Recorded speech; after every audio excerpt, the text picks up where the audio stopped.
Here's another tip from David Farrell, the Old Fat Guy. Today we're going to talk about the different terms for how to cook food. Some of them overlap and some of them are confusing, so let's just have a quick run through some of the most common terms. There's baking. Baking is applying usually medium heat to make bread or cookies or something like that.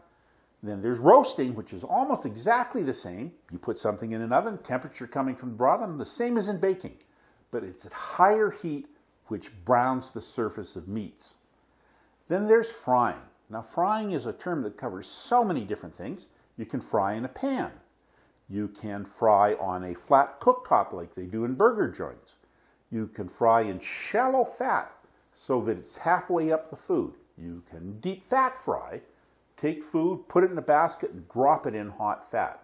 Those are all methods of frying.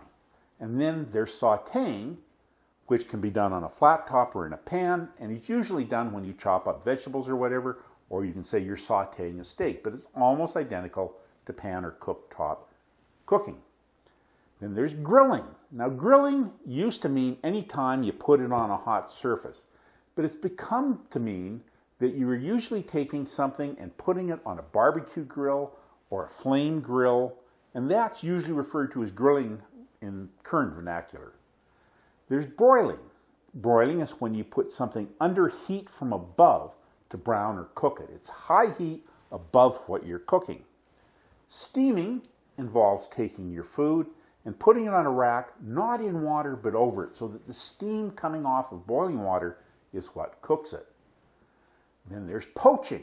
Now that's when you take water to simmer and you put things in the water to cook, like poaching an egg. You can also poach chicken if you don't want to get any browning on it for the particular recipe you're using. Then there's braising. Braising usually involves taking a large piece of meat, browning it up, and then putting it in liquid that doesn't completely cover the meat, but the steam and the liquid cooks the meat and makes it more tender. Not to be confused with stewing.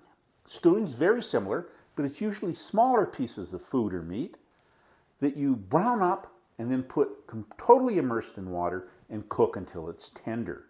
And then last, as you'll know from my videos, one of my favorite, which is smoking, which is cooking at low temperatures with smoke introduced. Those are some of the major methods of cooking, and another tip from me, David Farrell, the Old Fat Guy.